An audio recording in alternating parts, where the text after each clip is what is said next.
अस्सलाम वालेकुम everyone, this is me Shoaib Hasan from MDCAT वाला एक और वीडियो के साथ हाजिर।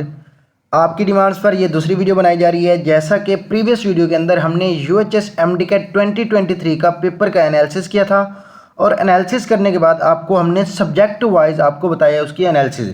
हमने सब्जेक्ट वाइज में आपको चैप्टर के नेम और उसके नंबर ऑफ एमसीक्यूज बताए थे कि इस चैप्टर में से इतने एमसीक्यूज आपके हैं जो लास्ट ईयर के पेपर के अंदर पिक किए गए हैं। अच्छा, इस वीडियो से आपको क्या हेल्प हो सकती है? इस वीडियो से आपको ये होगा कि आपको उस चैप्टर की इंपॉर्टेंस का पता लग जाएगा।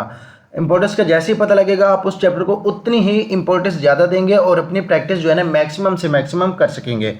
तो अब मैं आपको बताऊंगा शहीद जुल्फ़िकार अली भुट्टो मेडिकल यूनिवर्सिटी का जो लास्ट ईयर का पेपर हुआ था उसकी एनालिसिस करके बताऊंगा, सब्जेक्ट वाइज एनालिसिस करके बताऊंगा, इसी तरह बायो की, फिजिक्स की और इसी तरह साथ साथ केमिस्ट्री की भी बताऊंगा। अच्छा, एक और चीज़ आपके लिए इंपॉर्टेंट है वो ये है कि आपके लिए हमने mdcatwala.com की एक वेबसाइट डिज़ाइन की है स्टूडेंट्स की डिमांड पर, क्योंकि स्टूडेंट्स कह रहे थे कि सर हमें पीडीएफ्स तो मिल जाती हैं कि हम क्वेश्चन को देख लेते हैं लेकिन उनको सॉल्व नहीं कर सकते। तो हमने आपके लिए सॉल्व एबल mdcat का पास पेपर जो है ना वो आपके लिए अपनी वेबसाइट के ऊपर ये डिज़ाइन कर दिया और आपको ये पास पेपर मिल जाएंगे। हमारी वेबसाइट का नाम है mdcatwala.com। अगर आप इसको गूगल पर जाकर सर्च करें mdcatwala.com तो उधर आपको मिलेंगे फ्री टेस्ट सेशन, इसी तरह आपको पास पेपर मिलेंगे। हर यूनिवर्सिटी के सेपरेट पास पेपर मिलेंगे 2008 से लेकर 2023 तक, वो भी यूनिट वाइज। और सबसे बड़ी बात यह है कि वो आप उसको क्या कर सकेंगे, सॉल्व कर सकेंगे। मैं आपको दिखा देता हूँ, वेट। ये हमारी वेबसाइट है, आपने गूगल पर आकर सर्च करना है mdcatwala.com। तो इस पर आपको क्या मिलेंगे, फ्री टेस्ट सेशन मिलेंगे, पास पेपर मिलेंगे, इसी तरह एग्रीगेट कैलकुलेटर मिलेगा और डेटा लिंक्स, पीडीएफ जो होंगे, डेटा हमारा होता है जो स्टूडेंट पीडीएफ ढूंढ रहे होते हैं उनको ये डेटा मिलेगा और बुक स्टोर है। तो आपको फ्री टेस्ट सेशन इंशाल्लाह मैं बहुत जल्द ही इंशाल्लाह क्योंकि 2 से 3 दिन हो गए हमारी वेबसाइट को कंप्लीट हुए और मैं बड़ी स्पीड से आपके लिए ये डेटा अपलोड करा रहा हूँ। पास पेपर में आपके नम्स के पास पेपर जो है वो सारे के सारे अपलोड हो गए हैं, बायो के, फिजिक्स के और केमिस्ट्री के। जिसके भी आपको पास पेपर मिलेंगे, नम्स के भी, ईटा के भी, बोलान यूनिवर्सिटी के भी, शहीद जुल्फ़िकार अली के भी और डाउ यूनिवर्सिटी के भी। इस तरह आगा खान यूनिवर्सिटी के जो है वो ऑप्शनल है, अभी हमारा प्लान नहीं है उसके ऊपर। अच्छा, इसके अलावा आपको इस वेबसाइट पर मिलेगा, आप अपना एग्रीगेट कैलकुलेटर भी काउंट कर सकते हैं, अपना एग्रीगेट कितना बन सकता है। इस तरह आपने मैट्रिक ऑब्टेन मार्क्स लिखने हैं, नीचे टोटल मार्क्स 1100 या 1200 ऑप्शनल है। इसी तरह आपके पास एफएससी के ऑब्टेन मार्क्स नीचे फिर आपने सेलेक्ट करने के 1100 या 1200 हैं। अच्छा, इसके बाद आपका आएगा मार्क्स ऑब्टेन इन एमडीकैट के अंदर आपके जितने मार्क्स हों। अच्छा, इधर नीचे ऑप्शन दिया गया टोटल मार्क्स इन एमडीकैट। अब एमडीकैट हमारा 2 टाइप का है, एक नम्स वाला है और दूसरा है एमडीकैट जो पीएमडीसी वाला है। तो आपने अगर पीएमडीसी का कैलकुलेट करना चाहते हैं तो 200 रखेंगे, अगर आप नम्स के एग्रीगेट कैलकुलेट करना चाहते हैं तो इसका 150 कर देंगे। जस्ट ये करेंगे तो कैलकुलेट करेंगे तो आपका क्या हो जाएगा, मेरिट सारा के सारा कैलकुलेट होके आ जाएगा। तो अब हम आते हैं अपने टॉपिक पर जो आपको एनालिसिस करके बतानी है। एनालिसिस के अंदर मैं आपको बता दूं, बायोलॉजी के हैं जो 68 एमसीक्यूज होते हैं। बायोडाइवर्सिटी में से लास्ट ईयर शहीद जुल्फ़िकार अली भुट्टो के पेपर के अंदर 4 एमसीक्यूज थे, बायोडाइवर्सिटी में से 6 एमसीक्यूज थे, बायोलॉजिकल मॉलिक्यूल में से 6 एमसीक्यूज थे, आपके एंजाइम से।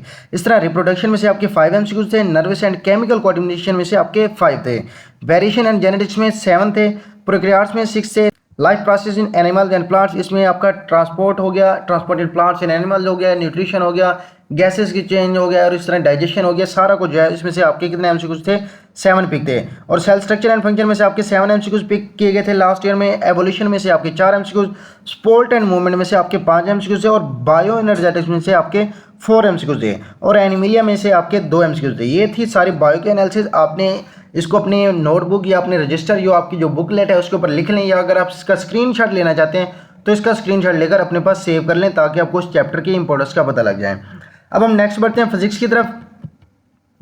फिजिक्स में हमारे 54 एमसीक्यूज होते हैं जिसमें फोर्स एंड मोशन में से उसने 6 एमसीक्यूज पिक किए थे, वर्क एंड एनर्जी में से 4 एमसीक्यूज, सर्कुलर मोशन में से 6 MCQs, simple harmonic motion and waves, oscillation and waves वाला जो चैप्टर उसमें से 5 एमसीक्यूज थे, थर्मोडायनेमिक्स में आपके 3, इलेक्ट्रोस्टैटिक में से 7 एमसीक्यूज पिक किए थे। सबसे ज़्यादा एमसीक्यूज पिक किए गए थे इलेक्ट्रोस्टैटिक्स में। अच्छा, करंट इलेक्ट्रिसिटी में आपके 6 एमसीक्यूज किए थे, इलेक्ट्रोमैग्नेटिज्म में 3, इलेक्ट्रोमैग्नेटिक इंडक्शन में 6, इलेक्ट्रॉनिक्स में कोई एमसीक्यूज पिक नहीं किया गया था। डाउन ऑफ मॉडर्न फिजिक्स में आपके 5, एटॉमिक स्पेक्ट्रम में से 1 और न्यूक्लियर फिजिक्स में 2। अच्छा, ये जो हमने एनालिसिस बताई है ये ज़रूरी नहीं कि इस साल भी आए, हम आपको बता रहे हैं इस चैप्टर की इंपॉर्टेंस। हो सकता है ये भी हो सकती है और हो सकता है वेरिएशन या चेंजिंग हो सकती है। ये अब लक पे डिपेंड करता है कि लक आपका साथ देता है या नहीं देता, क्योंकि पेपर सेटर जो होगा उस पर डिपेंड करता है। अब नेक्स्ट बढ़ते हैं हम केमिस्ट्री की तरफ।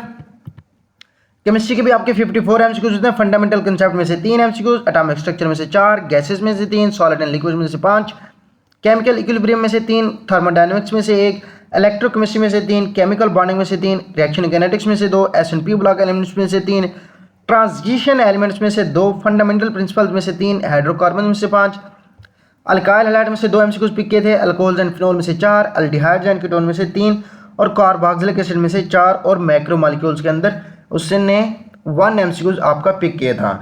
ये मैंने आपको बताया है शहीद जुल्फ़िकार अली भुट्टो मेडिकल यूनिवर्सिटी का जो लास्ट ईयर का एनालिसिस था वो मैंने आपके साथ शेयर किया है सब्जेक्ट वाइज और यूनिट वाइज।